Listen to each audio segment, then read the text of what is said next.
Weekend की छुट्टियों के बाद सोमवार सुबह राजधानी शिमला में यातायात का भारी दबाव देखने को मिला। शहर के प्रमुख प्रवेश और निकास मार्ग ढली चौक पर सुबह से ही वाहनों की लंबी कतारें लग गई, जिससे कई स्थानों पर धीमी गति से यातायात संचालित होता रहा। हालांकि राहत की बात यह रही कि ट्रैफिक पूरी तरह से ठप नहीं हुआ और वाहनों की आवाजाही लगातार जारी रही। जानकारी के अनुसार वीकेंड समाप्त होने के बाद बड़ी संख्या में पर्यटक शिमला से अपने गंतव्य की ओर रवाना हुए। इसके साथ ही ग्रामीण क्षेत्रों से रोजाना कामकाज, शिक्षा और अन्य आवश्यक कार्यों के लिए शहर आने वाले लोगों के वाहनों की संख्या भी काफी अधिक रही। दोनों कारणों से सुबह के समय सड़कों पर यातायात का दबाव अचानक बढ़ गया। ढली चौक, जिसे शिमला का सबसे महत्वपूर्ण ट्रैफिक जंक्शन माना जाता है, पर सबसे अधिक दबाव आज सुबह देखने को मिला। यह मार्ग शहर को कुफरी, नारकंडा, रामपुर और ऊपरी शिमला जैसे क्षेत्रों से भी जोड़ता है, जबकि दूसरी ओर यह शिमला शहर के विभिन्न हिस्सों में प्रवेश का मुख्य रास्ता भी है। ऐसे में यहाँ वाहनों की संख्या बढ़ते ही ट्रैफिक का असर आसपास के क्षेत्रों में भी दिखाई दिया। सुबह के व्यस्त समय में निजी वाहनों, टैक्सियों, पर्यटन वाहनों, बसों और दोपहिया वाहनों की बड़ी संख्या सड़कों पर रही। कई स्थानों पर वाहन रेंगते हुए भी नजर आए।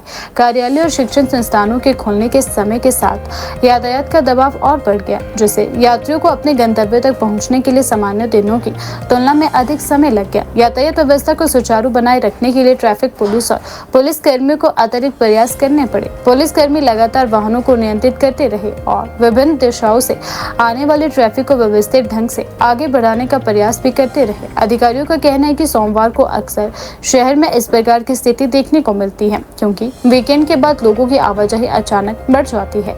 स्थानीय लोगों का कहना है कि शिमला में पर्यटन सीजन के दौरान यातायात दबाव लगातार बढ़ रहा है। खासकर वीकेंड और छुट्टियों के बाद शहर के प्रवेश मार्गों पर जाम जैसी स्थिति बन जाती है। कई वाहन चालकों ने भी ढली चौक और आसपास के क्षेत्रों में ट्रैफिक प्रबंधन को और अधिक मजबूत करने की आवश्यकता जताई। प्रशासन ने वाहन चालकों से यातायात नियमों का पालन करने और निर्धारित लेन में वाहन चलाने और अनावश्यक ओवरटेकिंग से बचने की अपील की है। अधिकारियों ने कहा है कि धैर्य और अनुशासन के साथ वाहन चलाने से यातायात व्यवस्था को बेहतर बनाए रखने में मदद मिलती है। साथ ही लोगों को यात्रा के दौरान अतिरिक्त समय लेकर निकलने की सलाह भी दी है, ताकि ट्रैफिक दबाव के कारण होने वाली असुविधा से बचा जा सके। विशेषज्ञों का मानना है कि शिमला जैसे पहाड़ी शहरों में वाहनों की बढ़ती संख्या और सीमित सड़क क्षमता के कारण यातायात प्रबंधन एक बड़ी चुनौती बनता जा रहा है। ऐसे में सार्वजनिक परिवहन के अधिक उपयोग, पार्किंग प्रबंधन और वैकल्पिक यातायात योजनाओं पर गंभीरता से काम करने की आवश्यकता है। फिलहाल सोमवार सुबह ढली चौक और आसपास के क्षेत्रों में भारी ट्रैफिक दबाव के बावजूद पुलिस और प्रशासन की निगरानी में यातायात व्यवस्था धीरे धीरे सामान्य होती दिखाई दी, लेकिन दिन भर वाहनों की आवाजाही अधिक रहने की संभावना बनी रहती है।